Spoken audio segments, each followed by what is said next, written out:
हमने क्या देखा कि अगर किसी small f of x b x का हम इंटीग्रेशन करते हैं तो हमारे पास क्या आता है, capital F of x plus एक कॉन्स्टेंट आता है।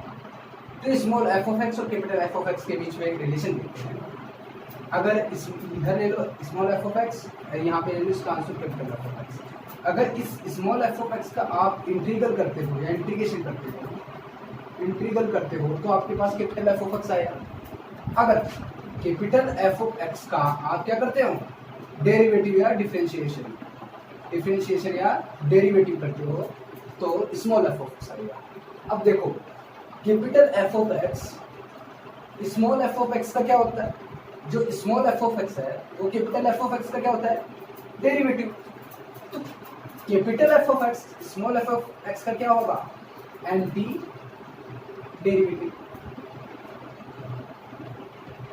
ध्यान देने वाली बात है कि ये कैपिटल एफ ऑफ एक्स है, इसका क्या है, डेरिवेटिव है कि नहीं, डेरिवेटिव या डिफरेंशिएशन। तो इसका ये जस्ट रिवर्स होगा तो क्या होगा, एंटी डेरिवेटिव। इसी वजह से इस कैपिटल एफ ऑफ एक्स को क्या बोलते हैं, या तो इंटीग्रल बोलते हैं या फिर प्रिमिटिव बोलते हैं या फिर एंटी डेरिवेटिव क्या बोलते हैं, एंटी डेरिवेटिव। इस चीज़ को समझना बहुत ज़्यादा जरूरी है। समझ आया कि इसको एंटी डेरिवेटिव क्यों बोला जाता है। अब देखो बहुत ज़्यादा इम्पोर्टेंट चीज़ पे बात करने जा रहे हैं, इसके एप्लीकेशंस की, इसकी एप्लीकेशंस की। अब ध्यान से देखना है कि सर इसके एप्लीकेशंस क्या होते हैं रियल लाइफ में। देखो आप आफ्टर 12th क्लास या तो आप इंजीनियरिंग के लिए आईआईटी में जाओगे या फिर एनआईटी में जाओगे या फिर किसी भी कॉलेज में जाओगे या फिर आप क्या जाओगे, इंजीनियरिंग के बाद अलग फील्ड में जाओगे। तो इसके एप्लीकेशन इंजीनियरिंग वे में देखेंगे, इंजीनियरिंग में क्या होता है और नॉन इंजीनियरिंग में क्या होता है। See these are very important things to understand कि हम ये इंटीग्रल क्यों पढ़ रहे हैं, इंटीग्रेशन पढ़ रहे क्यों हैं और इनका यूज़ क्या आएगा। तो इंजीनियरिंग में सबसे पहले जैसे मैं बात करूँ स्पेस फ्लाइट की, आप स्पेस फ्लाइट जो आपकी स्पेस में जो फ्लाइट जाती है, जो आपके अंतरिक्ष में फ्लाइट जाती है, उसमें टाइम एक्यूरेसी ड्यूरेशन इसके लिए स्पेस फ्लाइट में इंटीग्रेशन के बिना पॉसिबल नहीं है कि वो इतने एक्यूरेसी फाइंड आउट कर सकते हैं। उसके लिए आप बात करो जैसे एल्गोरिदम की बात करते हैं, एल्गोरिदम। अब आप पूछोगे सर एल्गोरिदम क्या होता है, तो आपने कभी नहीं किया कि गूगल पे आपने सर्च किया कि मेरे एडिडास का शूज़ चाहिए, एडिडास के जूते चाहिए, फिर थोड़ी देर बाद में आप गूगल बंद कर देते हो, फिर फेसबुक या इंस्टाग्राम चलाते हो। तो फेसबुक या इंस्टाग्राम पे आप देखते हो कि जो गूगल पे आपने एडिडास के शूज सर्च किए थे वो गूगल वही शूज आपको फेसबुक या इंस्टाग्राम पे शो होने लगे। तो ये एल्गोरिदम के बेसिस पे होता है। या फिर एआई सिस्टम, आर्टिफिशियल इंटेलिजेंट, तो आपने एक सुना होगा कि आजकल कुछ ज़्यादा ही चल रहा है कि हमको सिटी चाहिए, आर्टिफिशियल इंटेलिजेंट, आने वाले भविष्य की सिटी जिसमें सब कुछ रोबोटिक हो, सब रोबोटिक में इंटीग्रेशन का जरूरत है। तो इंटीग्रेशन आप सोच सकते हो, आप पढ़ के क्या क्या सीख सकते हो, रोबोटिक्स वर्क में कर सकते हो। या फिर इंजीनियरिंग में जैसे सिविल इंजीनियर में आप अगर जैसे ब्रिज बना रहे हो या रोड बना रहे हो तो इंटीग्रेशन की जरूरत होती है। इलेक्ट्रिकल इंजीनियरिंग में भी ज़रूरत होती है। कंप्यूटर इंजीनियरिंग में जैसे अगर घुमाई गया, तो इंजीनियरिंग बैकग्राउंड की जितनी भी ब्रांचेज है उसमें आपको डिफरेंशिएशन इंटीग्रेशन की ज़रूरत पड़ेगी। अब नॉन इंजीनियरिंग में बात करते हैं, इकोनॉमिक्स की बात करते हैं। क्या इकोनॉमिक्स में भी ये नॉन इंजीनियरिंग में है ना, कॉमर्स वालों का है, तो इकोनॉमिक्स में भी किस चीज़ की जरूरत है, इंटीग्रेशन की। चीज़ों को इंटीग्रेट एक्यूमुलेट किए जा रहे हैं और इसी के बेसिस पे आपका ये इन्फ्लेशन डिफ्लेशन या फिर आप महंगाई बढ़ती है, कितना पैसा कहाँ पे गया है, जितने भी कॉर्पोरेटिव बैंक है, बड़े बैंक है, इन सबको मिला के इतना पैसा आरबीआई में है, ये सब कुछ इकोनॉमिक्स में। या फिर आपने ये देखा होगा कि at the end of the winter season के एंड में सबसे छोटा दिन आता है और जो विंटर सीजन का जो लास्ट डे होता है वो सबसे बड़ा आता है, सॉरी, और जो समर का सबसे लास्ट डे होता है वो सबसे छोटा होता है, ये बिकॉज ऑफ इंटीग्रेशन। तो इस तरह से आपकी इंजीनियरिंग नॉन इंजीनियरिंग डिपार्टमेंट में इसके एप्लीकेशंस बहुत हैं। अगर हम चर्चा करें या फिर हम इस पर डिस्कस करें तो कल तक हम डिस्कस करते रहते हैं। दीज आर, तो ये हम अब सबसे इम्पोर्टेंट, हाँ एक चीज़ और है जो आपकी फिजिक्स है, फिजिक्स में सबसे ज़्यादा इंटीग्रेशन और डिफरेंशिएशन यूज होता है। तो मैक्सिमम स्टूडेंट्स काफ़ी डाउट में रहते हैं किसी भी क्वेश्चन के, जो जब डेरिवेशन करोगे ना फिजिक्स में, अगर आप 11th क्लास में तो देखा होगा, तो आपको पता नहीं चलेगा कि इसमें डिफरेंशिएशन क्यों कर रहे हैं, अवकलन क्यों कर रहे हैं, या इंटीग्रेशन क्यों कर रहे हैं, समाकलन क्यों कर रहे हैं। तो ये सब कुछ आपको पता चल जाएगा अगर आप इंटीग्रेशन पढ़ते हो, अगर मेरे साथ जुड़े रहते हो तो आपको पता चल जाएगा कि फिजिक्स कैसे वर्क करता है इंटीग्रेशन के आधार पर। तो आपका इंटीग्रेशन तो डेफिनेटली आपका बायोलॉजी डिपार्टमेंट में भी फिजिक्स चलता है, तो बायोलॉजी वाले डिपार्टमेंट के लोगों को भी, जैसे उनकी जो इंस्ट्रूमेंटेशन बनती है बायोटेक्नोलॉजी के डिपार्टमेंट में, तो वो सारे ही इसके बेसिस पे। अब चलते हैं बात सबसे इम्पोर्टेंट चीज़ के बारे में। तो ये तो इसकी नॉर्मल एप्लीकेशन। अब अगर आप कहोगे कि सर 11th-12th के बेसिस पे क्या आएगा, तो 11th-12th के बाद में अगर आप इंटीग्रेशन पढ़ लेते हैं तो आपको एरिया अंडर द कर्व या फिर एप्लीकेशन ऑफ इंटीग्रेशन में पढ़ने में जो नहीं आता, या फिर डिफरेंशिएशन या फिर डिफरेंशियल इक्वेशन, ये सब में आपका इंटीग्रेशन का यूज़ होता है। तो आप 12th क्लास में या फिर IIT एडवांस की तैयारी कर रहे हो, या फिर अगर आप इंजीनियरिंग बैकग्राउंड से हो तो आप इजीली देख सकते हैं। अब बात करते हैं सबसे इम्पोर्टेंट फैक्ट। अब सबसे इम्पोर्टेंट फैक्ट क्या है कि आपने ये तो देख लिया कि सिंगल इंटीग्रेशन कैसे होता है। अब कुछ चीज़ों पे ध्यान दें, उससे पहले मैं आपको कुछ चीज़ों इंटरेस्टिंग चीज़ और डिस्कस कर लेता हूँ ताकि आपको थोड़ा नॉलेज मिले। सोचिए कि ये ग्राफ है, आप ग्राफ बचपन से पढ़ते आ रहे हो, इन ग्राफ का मीन्स क्या होता है, इसका मतलब इंटरप्रिटेशन क्या होता है, इसका एक्चुअल मीनिंग क्या होता है, वो मत सोचो। ये सोचो एक्स एक्सिस है, ये सोचो वाई एक्सिस है। एक्स एक्सिस पे कोई फंक्शन है f(x), इसमें कोई भी फंक्शन ले लो, कुछ भी ले लो, जैसे आप ले लो, कुछ भी ले लो, आप जेड ले लो या फिर पी ले लो। तो इसका मतलब क्या होता है कि वाई एक्सिस पे किसको रिप्रेजेंट करते हैं, एक्स एक्सिस पे किसको रिप्रेजेंट करते हैं, इन चीज़ों से। जो वाई एक्सिस पे जो भी चीज़ रिप्रेजेंट होती है, जैसे ये फंक्शन रिप्रेजेंट होता है, ये कोई भी ग्राफ है, नॉर्मल ग्राफ है, ठीक है, जैसे ये सोचो नॉर्मल ग्राफ। अगर f(x) पे, ठीक है, ये कोई भी ग्राफ है, या फिर आप स्ट्रेस स्ट्रेन का समझो, ये स्ट्रेस और स्ट्रेन का है, f(x) कुछ भी ले लो, जैसे स्ट्रेस से क्या होता है मैं बता देता हूँ आपको। आप जब 11th क्लास में पढ़ोगे स्ट्रेस और स्ट्रेन, तो इन चीज़ों को समझो। स्ट्रेन क्या होता है, स्ट्रेस क्या होता है, वो बताऊंगा। इस वाई एक्सिस पे जो भी फंक्शन है वो हमेशा एक्स एक्सिस वाले फंक्शन पे डिपेंड होता है।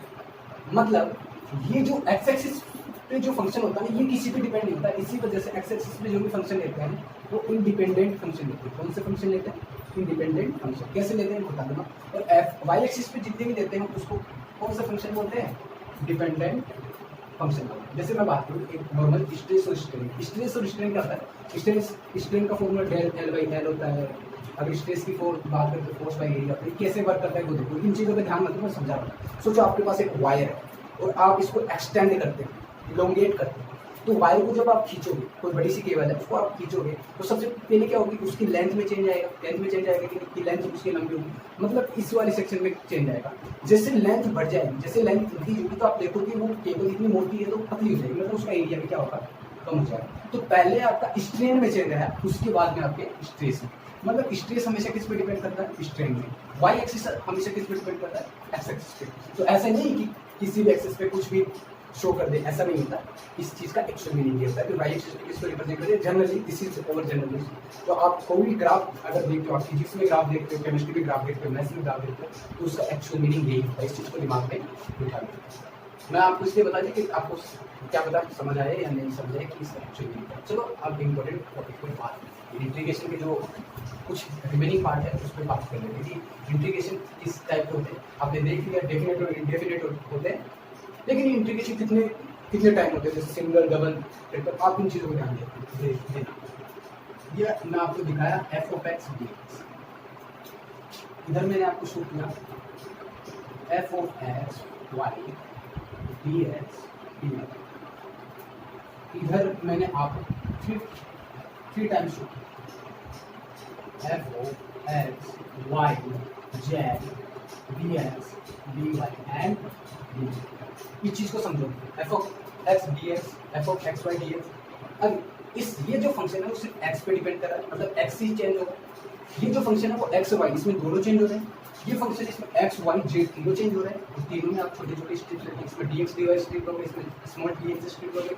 इसको डबल इंटीग्रेशन बोला जाता है, इसको ट्रिपल इंटीग्रेशन बोला जाता है, इसका फर्स्ट या फिर सिंगल इंटीग्रेशन। इसका फिजिकल मीनिंग क्या होता है, इस चीज़ को समझो। सबसे पहले ग्राफ से समझो। तो ग्राफ मैं बोल दिया आपको, IIT क्रैक करनी है, NDA क्रैक करना है, कोई भी कंपटीशन एग्जाम क्रैक करना है, या फिर आपको इंजीनियरिंग करना है, तो आपको ग्राफ चाहिए। सोचो DC01 एक graph, this is your x axis, this is your y axis. ये 2D है ना, ये आपका एक क्या है 2D में, ये आपका एक्स एक्सिस मान लो, ये आपका वाई एक्सिस मान लो, और मैंने इसमें कोई यार्न यानी कोई धागा या फिर कोई रस्सी मैंने ऐसे डाल दी। अब मैं पूछा आपको इसके अंदर का आपको क्या फाइंड आउट करना है, ये एरिया फाइंड आउट करना है। क्या फाइंड आउट करना है आपको, एरिया फाइंड आउट। तो आप क्या करोगे, एक स्मॉल स्ट्रिप लोगे कि नहीं, या आप छोटा सा स्ट्रिप ले लिए, कोई भी फंक्शन मान लो एफ ऑफ एक्स, ये जो फंक्शन एफ ऑफ एक्स है, आपने एक छोटा सा डी एक्स ले लिया, और इस एफ ऑफ एक्स को डी एक्स के रिस्पेक्ट में क्या कर दोगे, इंटीग्रेट कर दोगे, तो आपको क्या मिल गया, एरिया मिल जाएगा नहीं, जो हम देखें इसको समझते हैं, इसमें क्या कैसे वर्क करते हैं।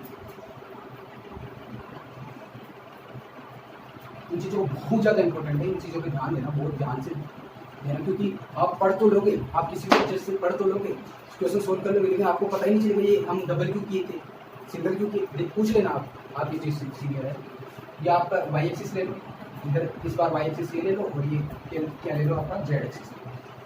अब सोचो ये एक्स एक्सिस वाई एक्सिस, सोचो ये आपका जेड हो गया, ये एक्स हो गया, और इसके आगे जो आपकी तरफ आ रहा है वो वाई एक्सिस हो गया। और मैंने इसमें कुछ भी प्लेट रख दिया, सोचो कोई प्लेट रख दिया, या फिर कोई भी इरेगुलर शेप ले, ये इरेगुलर शेप, तो आपने देखा कि एक्स एक्सिस में भी इसका शेप रेगुलर नहीं, वाई एक्सिस में भी शेप रेगुलर नहीं, मतलब एक्स एक्सिस में भी चेंज हो रहा है, वाई एक्सिस में भी चेंज हो रहा है। तो एक्स एक्सिस में आप छोटा सा स्ट्रिप ले लो, छोटा सा स्ट्रिप ले लिया आपने, उसको क्या नाम दे दिया, डी एक्स दे दिया। वाई एक्सिस में भी क्या दे दिया आपने, छोटा सा स्ट्रिप दे दिया, जिसको क्या नाम दे दिया, डी वाई।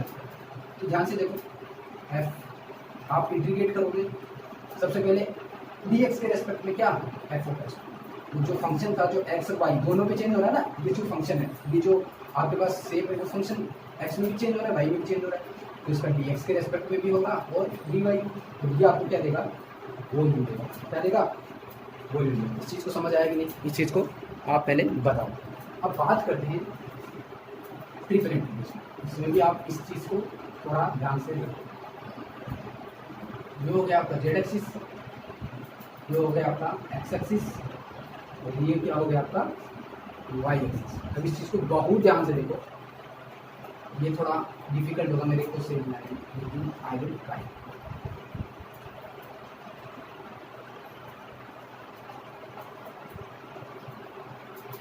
ठीक है, अगर आप समझ रहे हो तो इसे समझ, ये 3D में हो गया। अब देखो, अगर आप इसको कौन से एक्सिस में देखना चाहते हो, वाई एक्सिस में, तो ये आपका वाई एक्सिस में हो गया, या आपने स्ट्रिप ले लिया वाई एक्सिस में, ठीक है, तो ये वाई एक्सिस में ले लिया डी वाई, या आपने किस में ले लिया, एक्स एक्सिस में ले लिया डी एक्स, और अगर आप लंबा लोगे ऐसे तो आपने क्या ले लिया, डी जेड एक्सिस में ले लिया।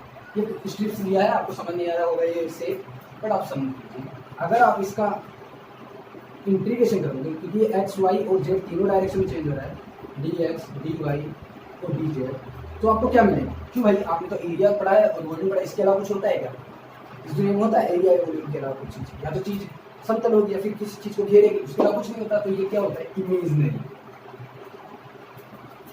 इमेजनरी कुछ मिलता है जिसको हम क्या नहीं कर सकते, इमेजिन कर ही नहीं सकते, मतलब क्या शेप होगा क्या मिलता है हमको नहीं पता। इस चीज़ पे बहुत इंपॉर्टेंट है। क्यों, अब आपको होगी कि सर हमको जैसे एरिया क्या होता है मीटर स्क्वायर, वॉल्यूम क्या होता है मीटर क्यूब, तो ये मीटर की पावर 4, मतलब हम 4D में चले जाए। अब 4D क्या होता है ना, स्पेस के बारे में सुना होगा आपने, ठीक है, स्पेस की बात करता हूँ इसके बारे में। अब मैं क्या किया कि ये फंक्शन ना लेके कॉन्स्टेंट लेके, ध्यान से देखो, इसके लिए ग्राफ बना, इस ग्राफ को बहुत ज़्यादा अच्छी तरह से समझिए, ठीक है, ये इमेजनरी आपकी ग्राफ, क्योंकि यहाँ पे एक ग्राफ आएगा, एक और ग्राफ आएगा यहाँ पे। सोचो अब आपने क्या किया कि कोई फंक्शन वेरिएबल ना लेके एक कांस्टेंट ले लिया, जैसे कांस्टेंट मतलब y f of x equal to कितना ले लिया, 1 ले लिया, तो 1 का ग्राफ यही होगा ना, सीधा लाइन। तो इसके अंदर आपको क्या फाइंड आउट करना है, एरिया फाइंड आउट। तो आपने यहाँ छोटा सा एक क्या ले लिया, स्ट्रिप ले लिया 1 इंटू डी एक्स, तो आपको ये क्या देगा, टोटल सिर्फ क्या देगा, एक लाइन देगा, क्या देगा, एक लाइन। अब इसमें क्या करोगे, इसमें भी देख लो आप, आपने क्या किया, ये बॉल चूज किया, तो x = 1 और y = 1, ठीक है। और इससे एक घिरा हुआ आपको क्या चाहिए, आपको एरिया चाहिए। तो आपने यहाँ पे एक स्ट्रिप क्या ले ली, dx ले ली, और एक स्ट्रिप से क्या ले ली, dy ले ली। तो आपको क्या मिला, 1 × dx × dy। तो आपको क्या मिलेगा यहाँ पे, एरिया। और इसी तरह से अगर आप इसको 3D में कंसिडर करें, कोई भी बॉक्स ले, इसको 3D में इसी तरह से बनाई देता हूँ, जल्दबाजी की चीज़ में। तो एक बॉक्स ले लो आप 3D में, इमेजनरी बॉक्स ले लो, जो जिसका सारा पॉइंट क्या है, 1 1 है, ठीक है। ये x = 1 पे, ये z = 1 पे, और ये y = 1 पे। तो मतलब 1 × dx dy और dz। तो ये आपको क्या देगा, एक चीज आपको पता चल गया कि इंटीग्रेशन से क्या नहीं होता, एरिया नहीं होता। इंटीग्रेशन से हमको लाइन भी मिलती है, इंटीग्रेशन से हमको वॉल्यूम भी मिलता है, और कभी कभी उसी वॉल्यूम का एरिया मिलता है। इंटीग्रेशन से हमें वॉल्यूम के अलावा इमेजनरी मतलब 4th डायमेंशनल स्पेस भी मिलता है और वॉल्यूम भी मिलता है। अब आप ये सोचो कि इंटीग्रेशन जिसको आता है वो स्पेस की प्रॉब्लम, स्पेस प्रॉब्लम होती है, जैसे आइंस्टाइन ने बोला था, ठीक है, कि रिलेटिविटी थ्योरी की हमारा स्पेस जो एक्सपेंड होता रहता है। तो इंटीग्रेशन का मतलब सिर्फ एरिया नहीं होता है, उसे लाइन भी मिलता है, एरिया भी बोलता है, वॉल्यूम भी मिलता है, एरिया भी मिलता है, वॉल्यूम भी मिलता है, इमेजनरी। तो हम नहीं बोल सकते कि single integration is the line integration. Line integration कब होगा, जब कांस्टेंट होगा। जब कांस्टेंट मिलता है तो ये जब जो एरिया मिल रहा था वेरिएबल में, तो कांस्टेंट में लाइन हो गया, ये जो वॉल्यूम मिल रहा था कांस्टेंट में एरिया हो गया, ये जो इमेजनरी मिल रहा था वो नहीं मिल गया, ठीक है। तो इस तरह से इंटीग्रेशन आपका कंप्लीट होता है। इस तरह से आपके single integration, double integration, triple integration, और ये कब एरिया देगा, कब लाइन देगा, ये कब वॉल्यूम देगा, कब एरिया देगा, ये कब इमेजनरी देगा, ये कब वॉल्यूम देगा, ये आपको अच्छी तरह से समझ आ जाएगा। इनको कैसे सोल्व करते हैं ये बता दूंगा। आपको कुछ भी डरने की जरूरत नहीं, क्योंकि कुछ भी नहीं है, आपको सिर्फ फॉर्मूला मिलता है और क्वेश्चन सोल्व कर लेता है। लेकिन आज आपको मैं बता चुका हूँ, आप कहीं भी सर्च कर लेना या कहीं भी पढ़ लेना, अगर आपको इस तरह से इंटीग्रेशन का introduction, this is the only introduction part. अब बात करते हैं कि इमेजनरी क्या होता है। तो सोचो बता, आपको मैं बता दूँ कि स्पेस, इसको मैं थोड़ा रिमूव कर सकता हूँ ना। चलो आप पोज कर करके लिख लिया करो कि हमारा स्पेस किस तरह से वर्क करता है। सोचो, इमेजनरी की बात करते हैं कि इमेजनरी किस तरह से वर्क किया है, थोड़ा साइंटिफिकली या फिर इंजीनियर बन के सोचो, क्योंकि आपको या साइंटिस्ट बनना है या इंजीनियर बनना, मैथ्स कभी भी बना। तो सोचो हमारा ये है, क्या है, स्पेस। ये 3 डायमेंशनल स्पेस है, लेकिन क्या स्पेस 3 डायमेंशनल होता है, क्योंकि ये एक्स में भी चेंज हो रहा है, वाई में भी चेंज हो रहा है और जेड में भी चेंज हो रहा है। इसके साथ साथ क्या हो गया, टाइम के साथ साथ ये जेड हो गया, ये वाई हो गया, ये एक्स हो गया। अब इस टाइम के साथ साथ क्या होता है, एक्सपेंड होता है।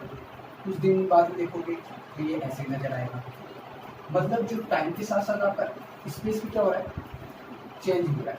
तो मतलब आपने क्या देखा, 3 तो होगी डायरेक्शन, जिसमें क्या हो गया एक्स, वाई और जेड, प्लस ए क्या हो गया टाइम। तो इसका मतलब स्पेस जो होता है आपका 4 डायमेंशनल वैल्यू देता है। कौन सी वैल्यू देता है, 4 डायमेंशनल वैल्यू, मतलब टाइम भी इसके साथ साथ एक्सपेंड होता है। तो इसी वजह से जो इमेजनरी होता है वो स्पेस में जाके होता है। मतलब आप स्पेसियस प्रॉब्लम भी इंटीग्रेशन से सोल्व आउट कर सकते हैं। तो आई होप कि आपको इंटीग्रेशन का इंट्रोडक्शन क्लास बहुत ज़्यादा पसंद आया होगा, और इसके एप्लीकेशंस और भी देखते रहेंगे।